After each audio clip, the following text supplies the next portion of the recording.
మహిళలందరికీ ఉచిత బస్సు, ఇది చాలా చిన్న హామీ వాస్తవం చెప్పాలంటే.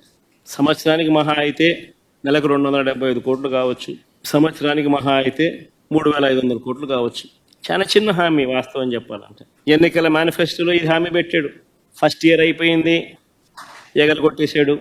మళ్ళీ రెండో సంవత్సరం, మళ్ళీ ఈ సంవత్సరం బడ్జెట్లో చూస్తామా అంటే కనిపించడం లేదు. ఈ సంవత్సరము ఎగనామే. మా రాయలసీమలో ఉన్న మహిళలందరూ ఎదురు చూస్తున్నారు.